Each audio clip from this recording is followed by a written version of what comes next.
Have you ever wondered why the fat around your belly seems to have a mind of its own, no matter how many salads you eat or crunches you do?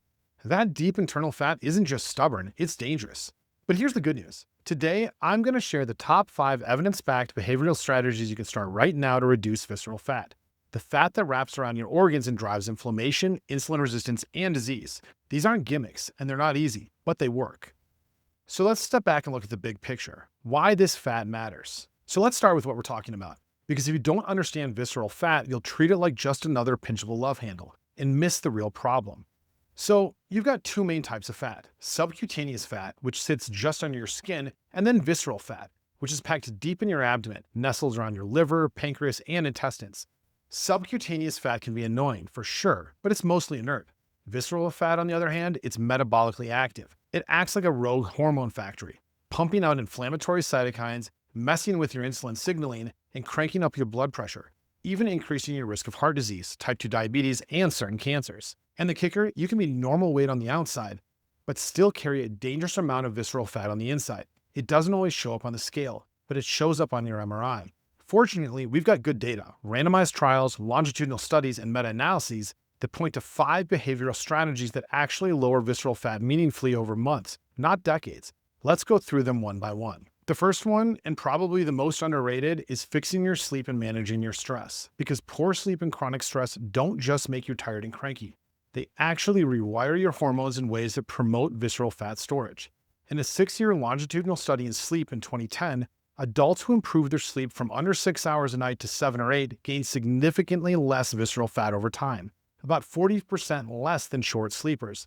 And NHANES data from over 5,000 adults showed that each additional hour of sleep per night, up to about 8, correlated with a measurable drop in visceral fat index. And why? Because sleep regulates cortisol, ghrelin, and leptin, your stress, hunger, and satiety hormones. When you're sleep deprived, cortisol spikes, ghrelin rises, leptin falls, and you end up hungrier, more insulin resistant, and more prone to store fat around your middle. On the stress side, an 8-week mindfulness-based stress reduction MSBR trial published in Psychosomatic Medicine in 2011 found that participants not only reduced their perceived stress, but also lost measurable abdominal fat compared to controls. So what can you do? Keep a consistent bedtime and wake time, even on weekends. Create a wind-down routine, dim the lights, cut screens 30 to 60 minutes before bed, stretch or read. And lastly, for stress, carve out 10 to 20 minutes a day for mindfulness, breath work, or even just a quiet walk. Think of it as a metabolic hygiene, because without it, everything else you do, diet, exercise, it's fighting uphill. Okay, second on the list, cleaning up your diet. And I'm not just talking about calories or carbs. I'm talking about quality. And first, ultra-processed foods. These are industrially formulated products loaded with refined grains, added sugars, seed oils, and emulsifiers. Think chips, packaged pastries, fast foods, sugary drinks. A 2019 randomized controlled trial in cell metabolism showed that people on an ultra-processed diet consumed about 500 extra calories per day compared to a whole foods diet. And they gained both total and visceral fat, despite being matched for macronutrients. So even when calories are controlled, animal studies and observational human data suggest that emulsifiers and other additives in processed foods disrupt the gut microbiome and promote metabolic dysfunction. So shop the perimeter of the grocery store. Base meals around vegetables, fruits, whole grains, beans, nuts, eggs, fish, and minimally processed meats. Reserve packaged snacks and sodas for occasional treats. Now alcohol. This deserves its own mention because it's so culturally normalized and so underestimated as a visceral fat driver. A 2010 meta-analysis in obesity reviews covering 14 studies found that heavy drinkers, roughly more than 3 drinks per day, had significantly more visceral fat and waist circumference than lighter non-drinkers. Even moderate drinking, about 1 to 2 drinks daily, was associated with higher abdominal fat compared to abstainers in some cohorts. And why? Because alcohol raises cortisol, it disrupts sleep, and it gives you a big influx of empty calories, which your body preferentially stores as liver fat and visceral fat. So the simplest rule, if you drink, keep it to no more than 1 to 2 drinks per week. And if you can abstain entirely for a month or 2 and track your waistline, even better. The drop in visceral fat can be measurable within weeks. Now let's talk exercise, the third pillar. Both aerobic exercise and resistance training help. But when it comes specifically to visceral fat, the evidence is strongest for a combination of moderate, sustained cardio, which is zone 2, and short bursts of high-intensity intervals, or HIIT. A 2021 network meta-analysis in obesity reviews pooled 34 randomized trials and found that HIIT reduced visceral fat slightly more effectively than moderate intensity cardio, about a standardized mean difference of negative 0.38 versus negative 0.29. But both worked.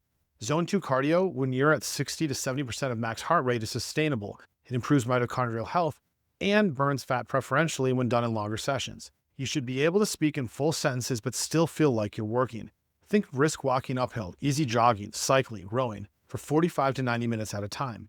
And HIIT, on the other hand, is more efficient but more stressful. Think 30 to 60 seconds of all-out effort followed by 1 to 2 minutes of recovery repeated 6 to 10 times.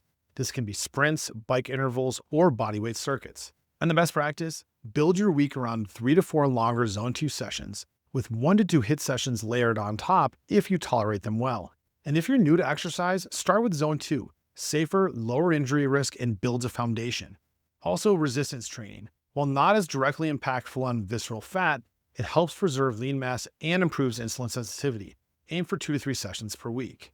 And finally, the diet that has perhaps the most robust evidence for visceral fat reduction, the Mediterranean diet. We're talking lots of vegetables, fruits, legumes, whole grains, nuts, fish, olive oil, with minimal red meat and sweets. But here's the twist. A trial called Direct Plus, published in Gut in 2021, took a Mediterranean diet and added extra polyphenols, walnuts, green tea, and leafy greens, and saw about a 14% reduction in visceral fat over 18 months, compared to just 6% in the standard Mediterranean diet group and 4% in the control group. So why does it work? Polyphenols and monounsaturated fats seem to reduce inflammation in fat tissue and improve insulin sensitivity, making it easier for your body to mobilize visceral fat. So practical tips: use extra virgin olive oil as your primary fat. Eat fatty fish, salmon, sardines, mackerel at least twice a week. Snack on walnuts, almonds, or pistachios instead of chips. Drink green tea daily. And lastly, build your meals around plants, greens, beans, and whole grains, and treat meat as a side. If you pair this with cutting out ultra-processed foods and alcohol, the dietary effects can be profound. All right, to wrap it up, here's your 5-step behavioral roadmap to reduce visceral fat backed by real data. Number 1, sleep and stress. Aim for 7 to 8 hours of sleep and daily mindfulness to calm cortisol and balance hunger hormones. Number 2, cut ultra-processed foods and alcohol. Minimize packaged junk and keep alcohol to a bare minimum. And number 3, move more. Zone 2 and HIIT.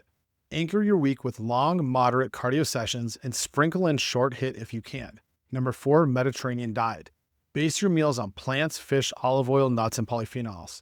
And lastly, consistency. These are not quick fixes. They compound over weeks and months. Pick 2 or 3 to focus on at first. Measure your progress with waist circumference or, if you're able to, imaging, not just the scale. Because visceral fat sits deep, but with the right habits, you can chip away at it and improve your metabolic health from the inside out.